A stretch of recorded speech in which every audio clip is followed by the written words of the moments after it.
സന്ധ്യ ആയപ്പോഴേക്ക് ഏകദേശം ഒരു മഴേന്റെ ലക്ഷണമെല്ലാം കാണുന്നുണ്ട് കേട്ടാ. മഴക്കാറിൽ ഇങ്ങനെ പൊന്തി വരുന്നുണ്ട്. അങ്ങനെ കാത്തുനിന്ന മഴ ഇതാ പെയ്ത് തുടങ്ങിയിട്ടുണ്ട് കേട്ടാ. അപ്പൊ ഇന്ന് വീട്ടില് രണ്ട് തരത്തിലാണ് കേട്ടാ മീൻകറി വെക്കുന്നത്. ഒന്ന് നത്തല് പീര വറ്റിച്ചതും രണ്ടാമത്തത് അയില പുളിമുളക് ഇട്ടതുമാണ്. ഇന്ന് ഞാൻ അടുക്കളയിൽ കയറിയത് വീഡിയോ എടുക്കാൻ വേണ്ടി മാത്രമാണ് കേട്ടാ. അപ്പൊ അമ്മയാണ് ഇന്ന് കറിയെല്ലാം വെക്കുന്നത്.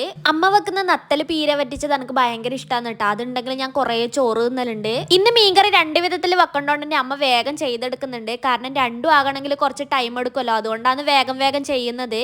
അപ്പൊ ഇതാ പുളിമുളകിന്റെ അടുപ്പത്ത് വെച്ചിട്ട് അമ്മ ഇതാ നത്തല് പീര വറ്റിക്കാൻ വേണ്ടി നോക്കുന്നുണ്ട്. ഇത്രയും സ്പീഡിൽ അമ്മ ഈ പണിയെല്ലാം ചെയ്ത് തീർക്കുമ്പോൾ ഞാൻ വിചാരിക്കലുണ്ട് കേട്ടോ, എന്തുകൊണ്ട് എനിക്ക് ഈ സ്പീഡ് കിട്ടുന്നില്ലാന്ന്. ഞാനാ ഈ കറി വെക്കുന്നെങ്കിൽ ഏകദേശം 1 മണിക്കൂറെങ്കിലും എടുക്കും കേട്ടോ. പക്ഷെ അമ്മയാ ഈ കറി വെക്കുന്നെങ്കിൽ ഏകദേശം ഒരു 10-20 മിനിറ്റ് കൊണ്ട് കാര്യം സാധിച്ചെടുക്കലുണ്ട്. സാധാരണ പീര വറ്റിക്കുന്നതിൽ ചെറിയുള്ളിയാണ് കേട്ടോ ഇടുക. അപ്പൊ ചെറിയുള്ളി തീർന്നു പോയോണ്ട് അത് നമ്മൾ സവാള വെച്ച് അഡ്ജസ്റ്റ് ചെയ്തത്. ഏകദേശം 2 കറിയും ആകാനായിട്ടുണ്ട് കേട്ടോ. അതുകൊണ്ടാണോന്നറിയില്ല, നല്ല വിശപ്പും വരുന്നുണ്ട്. അങ്ങനെ പുളിമുളക് ഇട്ടത് ഇവിടെ റെഡി ആയിട്ടുണ്ട് കേട്ടോ. ഇനി പീര വറ്റിച്ചതും കൂടി ആയിട്ടുണ്ടെങ്കിൽ ചോറ് തിന്നാ. അങ്ങനെ കറിയെല്ലാം റെഡി ആയതിനു ശേഷം ഏട്ടനും മോക്കും ചോറ് കൊടുത്തിട്ട് ഞാനിതാ ചോറ് എടുത്തിട്ട് പോകുന്നുണ്ട്. അപ്പൊ നല്ല ടേസ്റ്റാണ് പീര വറ്റിച്ചതും കൂടി ചോറ് തിന്നാന്. പുറത്ത് നല്ല മഴയും ഉണ്ട് കേട്ടോ. അപ്പൊ നല്ല ചൂട് മീൻകറിയും കൂടി ചോറ് തിന്നാൻ നല്ല രസമുണ്ട്. അപ്പൊ നമ്മൾ ഇന്നത്തെ വീഡിയോ ഇത്രയേ ഉള്ളൂ. നമ്മുടെ ചാനൽ കാണുന്ന എല്ലാവരും സബ്സ്ക്രൈബ് ചെയ്ത് സപ്പോർട്ട് ചെയ്യണേ.